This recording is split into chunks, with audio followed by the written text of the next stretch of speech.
The ovarian cancer diagnosis came 10 weeks before the hospital board meeting.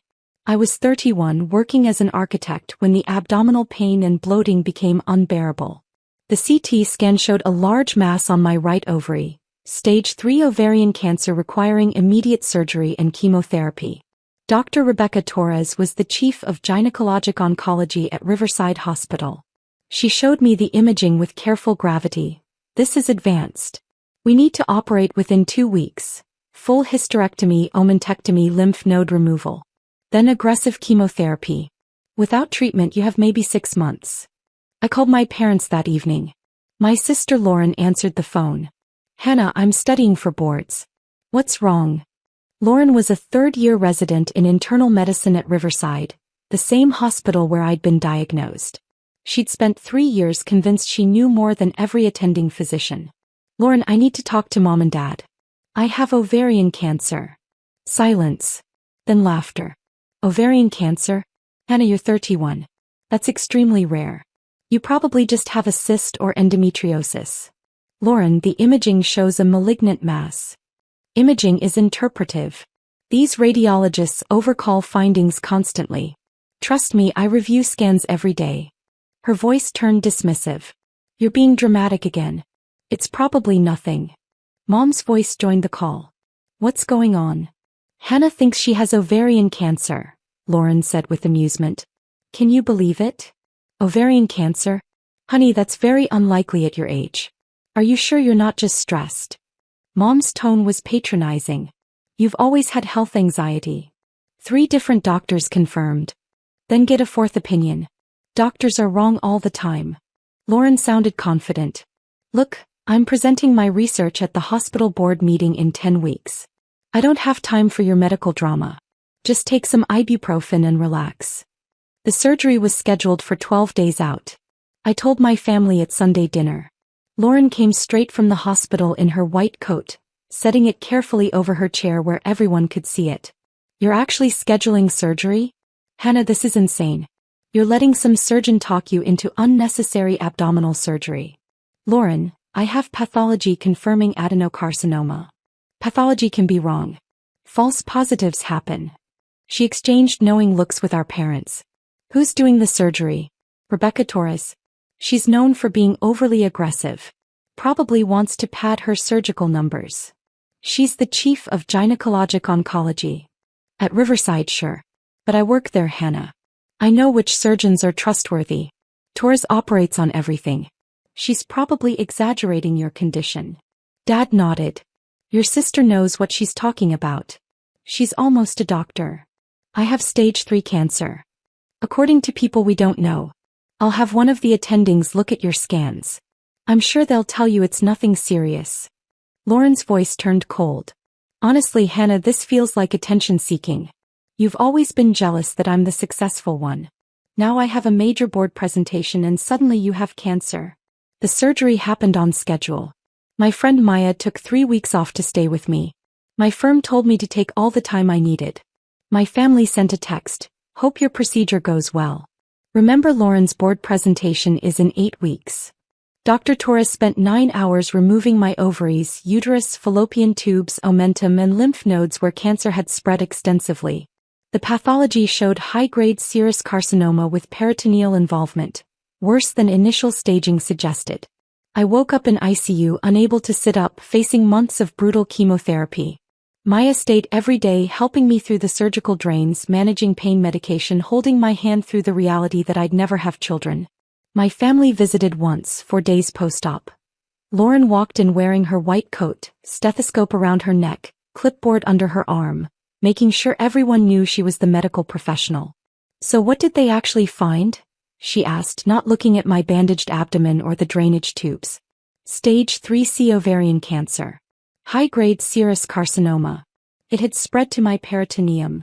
Lauren rolled her eyes. Staging is subjective. What one oncologist calls 3C, another might call 2B. This doesn't prove you needed this extensive surgery. Lauren, they removed cancer from multiple organs. Because Torres is aggressive. I bet a less knife-happy surgeon could have done something minimally invasive. He checked her watch. Anyway, you'll be recovered from my board presentation, right? The whole family needs to be there. It's a big deal for my career. I start chemotherapy in 3 weeks. Chemotherapy? For what Lauren just said might be stage 2 cancer at most. Mom looked concerned. Honey, that seems excessive. 3 pathologists confirmed stage 3C. Pathologists protect each other. They're not going to contradict each other's over readings. Lauren's voice was firm. Hannah, I'm telling you as someone who works at this hospital, you're being overtreated. Skip the chemo. You'll be fine. They left before my surgical oncology team came for rounds. What Lauren didn't know, what she'd been too arrogant to pay attention to, was that Dr. Rebecca Torres wasn't just chief of gynecologic oncology. She was on the hospital's executive committee and reviewed all resident performance evaluations. She'd been observing residents for months, including Lauren's unit. The recovery was brutal. 6 weeks post-op, still weak from surgery, I started chemotherapy.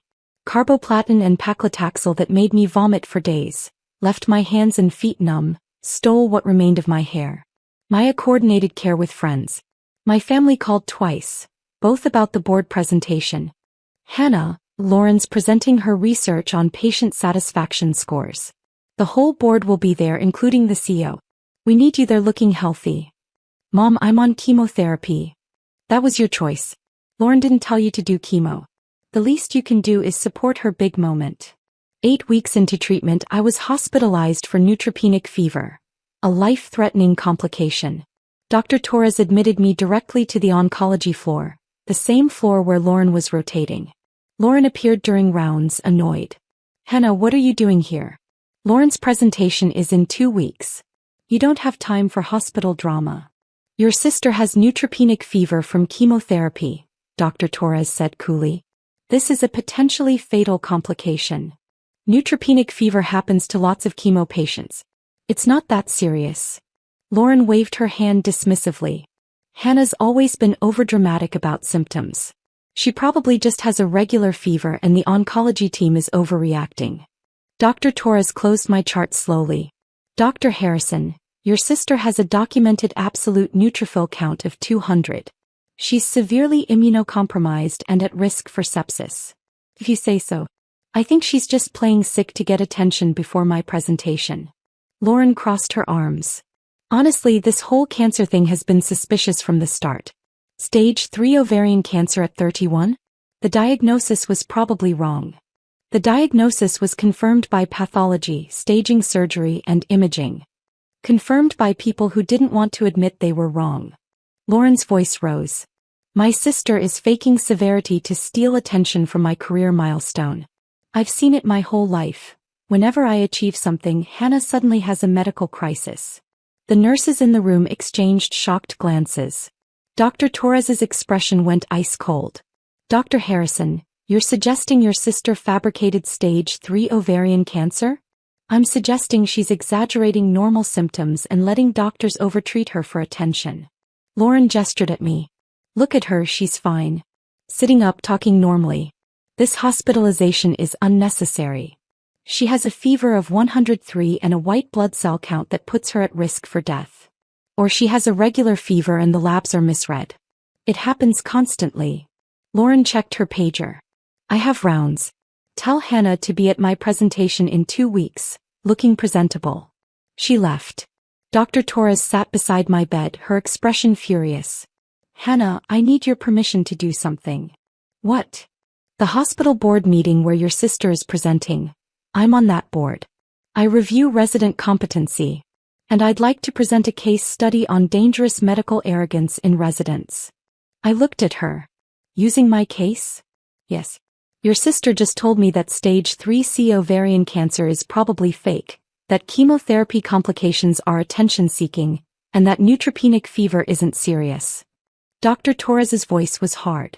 She's a danger to patients. The board needs to know. The board meeting happened 2 weeks later. I was still weak from the hospitalization, but stable enough to attend. Maya drove me to Riverside's main conference room. The boardroom filled with hospital executives, department heads, medical staff. Lauren sat near the front with other residents, confident and prepared, her research presentation queued on her laptop. Dr. Torres opened the meeting. Before we hear from our residents, I need to present urgent findings regarding resident competency and patient safety. Lauren's smile faltered slightly. 3 months ago, a 31-year-old patient was diagnosed with stage 3C high-grade serous ovarian carcinoma at this hospital. She underwent extensive debulking surgery and is currently on aggressive chemotherapy. Dr. Torres pulled up my imaging on the screen. My surgical photos. My pathology reports. This patient's sister is a third-year internal medicine resident at Riverside. When informed of the cancer diagnosis, this resident told her sister it was probably nothing and attention-seeking. She told her to cancel surgery. She called the chief of gynecologic oncology overly aggressive. She suggested chemotherapy was unnecessary. Murmurs rippled through the room. Lauren's face went white. 2 weeks ago, when this patient was hospitalized for neutropenic fever, a life-threatening complication, this resident told nursing staff and attending physicians that her sister was faking and playing sick. She claimed stage 3C ovarian cancer was probably misdiagnosed, and that documented neutropenic fever was probably just a regular fever with misread labs. The room erupted in whispers. Department heads turned to look at Lauren. That resident is Dr. Lauren Harrison. The patient is her sister, Hannah Harrison, who is here today, 8 weeks into chemotherapy for confirmed stage 3C ovarian cancer. Every head turned. Thousands of eyes on me, then swiveling to Lauren. Dr. Harrison told her dying sister to skip cancer treatment. She accused oncology staff of overtreating. She dismissed neutropenic fever as attention-seeking. Dr. Torres's voice cut through the noise. A resident who cannot recognize stage 3 cancer, who dismisses chemotherapy complications, who accuses patients of faking life-threatening conditions, that resident is not safe to practice medicine. The hospital CEO stood. Dr. Torres, you're recommending? Immediate termination from the residency program. Review of her clinical decision-making on all patient cases. And reporting to the medical board for competency evaluation. Lauren tried to speak. Dr. Torres, this is a family matter. This is a patient safety matter. You're a resident who told a cancer patient her diagnosis was fake. You called verified pathology results probably wrong. You dismissed neutropenic fever as normal. Dr. Torres pulled up documentation. I have notes from every interaction where you questioned validated diagnoses, undermined treatment plans, and told your sister and medical staff that confirmed cancer was attention-seeking. The program director stood. Dr. Harrison, gather your things. You're dismissed from the program effective immediately. You can't. I'm presenting my research. Your research is irrelevant. You've demonstrated dangerous clinical judgment and complete lack of patient empathy. The CEO's voice was firm. Security will escort you from the building. Lauren's presentation never happened. She was escorted out by security while the entire board watched. Her research was pulled from the agenda. Her white coat was surrendered at the door. My parents tried calling that evening. I didn't answer. They sent an email. Hannah, you destroyed Lauren's career. 3 years of residency erased because you went to the board. How could you? I responded once. I didn't go to the board. Lauren came to my hospital room while I was dying from chemo complications and told my doctor I was faking cancer. That's not a family issue. That's a resident safety issue. They didn't write back. The chemotherapy continued. 12 brutal weeks total. Maya and my friends surrounded me with support. My firm held my position and sent care packages. My family sent nothing. 6 months post-surgery, my scans showed no evidence of disease. Dr. Torres was cautiously optimistic about remission. 9 months post-surgery, still cancer-free. The medical board completed their review of Lauren. Her residency was terminated with a flag on her permanent record. She'd have to reapply to any program and disclose the termination. Most programs wouldn't touch her with a competency flag. My family tried apologizing through my aunt. Lauren made a mistake. She's lost everything, her residency, her career path, 3 years of work. Can you help her? But telling your cancer patient sister that she's faking isn't a mistake when you're a medical resident. And losing everything only after public exposure isn't real remorse. It's regret about consequences. 1 year post-surgery, I celebrated remission with Maya, my friends, and Dr. Torres. We toasted to survival, to doctors who believe their patients, to the importance of clinical humility over arrogance. My phone buzzed with a text from Lauren. Heard about your 1-year remission. Glad you're doing well. I'm reapplying to residency programs. Could you write me a letter of support? I deleted it. Because being glad I survived after telling me I was faking cancer isn't real concern. And asking for support after you tried to convince me to skip treatment isn't real relationship. It's manipulation. 18 months cancer-free and I've never been stronger. Not because the cancer left, but because I learned that sometimes the most dangerous medical advice comes from family members in white coats who value their careers over your life. Riverside uses my case in resident training now. Not to shame Lauren but to teach hundreds of future doctors about the dangers of diagnostic arrogance and the importance of believing patients even when you think you know better. Lauren's name was removed from the resident honor board. Her research was never published. And the medical community learned that 3 years of training mean nothing if you can't recognize when your own sister is dying. The surgical scars remind me every day. I trusted my gynecologic oncologist over my internal medicine resident sister. And that trust gave me a future Lauren said I was faking to get. Some families will never see your suffering until it destroys their professional dreams. And by then, you've already learned that survival means trusting the doctors who actually looked at your pathology over the family members who dismissed it without looking.